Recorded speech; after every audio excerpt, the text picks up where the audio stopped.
KBC में करोड़पति पति। सूरज के जीवन का एक ही फंडा था कि मेहनत तो गधा भी करता है, घर बैठे जो कमाए समझदार वही होता है।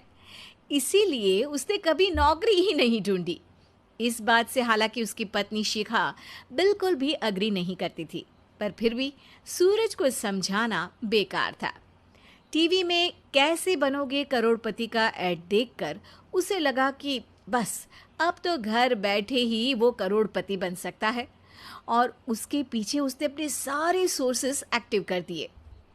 2 हफ्ते में उसके कलीग के साले के पड़ोसी के बेटे का सोर्स निकलता है जो कि उसे शो में पहुंचा सकता है, और सूरज उससे मिलने चला जाता है।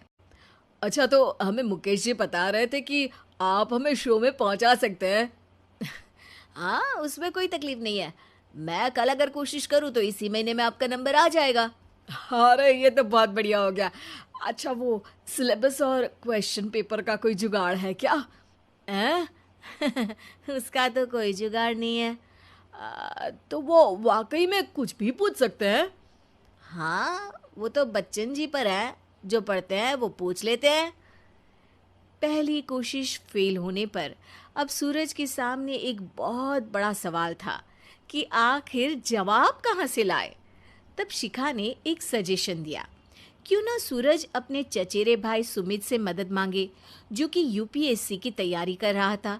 हालांकि इतनी मेहनत करना सूरज को समझ में नहीं आता था, पर कोई और रास्ता ना मिलने पर वो आखिर सुमित से बात करता है। अरे सुमित, हमारा कैसे बनोगे करोड़पति के लिए सिलेक्शन होने वाला है। तुम हमें थोड़े चिट बनाने में मदद करोगे क्या?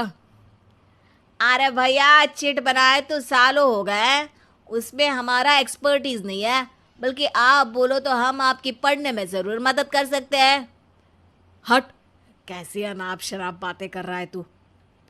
सूरज ने सुमित को मना तो कर दिया था, पर तैयारी करने के सिवाय कोई चारा उसे दिख भी नहीं रहा था। खासकर जब 12 के पेपर लीक करने के एक्सपर्ट शुक्ला जो भी हाथ जोड़ लेते हैं। आखिर सूरज को सुमित के पास जाना ही पड़ा, और उसने सुमित और शिखा से वादा किया कि वो बहुत मेहनत करेगा। 1 महीने की तैयारी के बाद फाइनल हुआ कि शो से 1 हफ्ते पहले एक ट्रायल खेला जाएगा, जहां पर सारे रिश्तेदार ऑडियंस की जगह पर होंगे और शिखा सवाल पूछेगी। दूर दराज से भी रिश्तेदार आकर हाजिर हो गए देखने कि आखिर कैसे बनेगा सुमित करोड़पति। सब कुछ सेट था, और इतने में सूरज आकर अपना स्पीच देता है। ये 1 महीना मेरे लिए आसान नहीं था, पर अपने भाई सुमित और अपनी पत्नी शिखा की मदद से मैं इतनी दूर पहुंच पाया हूँ। मेरे मम्मी पापा के आशीर्वाद ने भी बहुत साथ दिया है मेरा। मैं उम्मीद करता हूँ कि आज के शो में आप लोगों को बहुत मजा आएगा। साक्षी पहला सवाल पूछती है और पूरे कमरे में सन्नाटा छा जाता है। इंडिया में कितने स्टेट्स हैं? 3, सॉलिड, लिक्विड और गैस। अरे रुकिए, तो ऑप्शंस तो देने दीजिए। इतने में 5वीं कक्षा का चिंटू बोल उठता है। अरे क्या मामा, आप तो पहले सवाल पर ही आउट हो गए। अरे बेटा, पहला सवाल तो ट्रायल होता है ना। अरे तुम अब देखना। देखने जैसी बात तो थी ही। सूरज को इतना शांत किसी ने नहीं देखा था। कभी कभी तो लगता था मानो सूरज आंख खोलकर ही सो गया हो। मामा जल्दी करो प्लीज, कल सुबह पनवेल भी तो निकलना है। अरे हट, कंसंट्रेट करने दे मुझे। 3 सवाल में 3 लाइफलाइन खत्म हो चुकी थी, और अब चौथे सवाल पर भी सूरज का मौन नहीं टूटा। पर सूरज अभी भी हार मानने को तैयार नहीं था। उधर हर कोई सूरज को छोड़ सुमित को देख रहे थे। आखिर सुमित ने ही तो पढ़ाया था सूरज को। गजब बेइज्जती है यार। अरे बेटा, तो बाप का, दादा का, भाई का, सबका नाम बुड़वाएगा। अरे 3 लाइफ लाइन ले ली तो भी तेरा कुछ नहीं होना है। अरे कोई इतनी बात करता है क्या शो पर? अरे बेटा, शो पर तेरे जैसे भी तो नहीं आते ना। सूरज की ये जंग आखिर 1 घंटे बाद 5वें सवाल पर खत्म हो गई, जब उसने इंडिया के नेशनल बर्ड का नाम कहा, कौवा।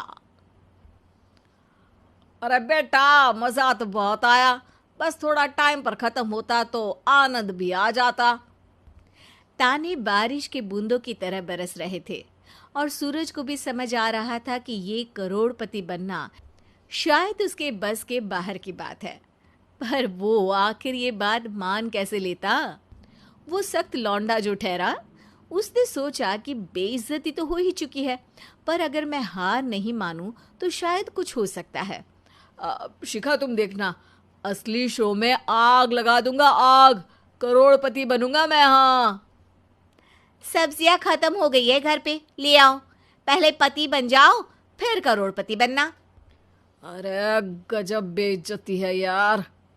बेटा, अभी तो घर पर ही हुई है, 1 हफ्ते में तो तुम देश के सामने करवा कर आओगे। वैसे जब टीवी पर जाओ ना, तो बस अपने मम्मी का ही नाम लेना, ठीक है? कोई पूछे तो बोलना कि पापा नहीं है मेरे। अरे पढ़ाई की, पेपर निकलवाए, इतने सारे लोगों को खाना खिलवाया, क्या फर्क पड़ा? इसीलिए मैं कहता हूं कि मेहनत तो गधा भी करता है, घर बैठे जो कमाए वही सिकंदर। लेकिन मामा, गधे भी जानते हैं कि हमारा राष्ट्रीय पक्षी मोर है।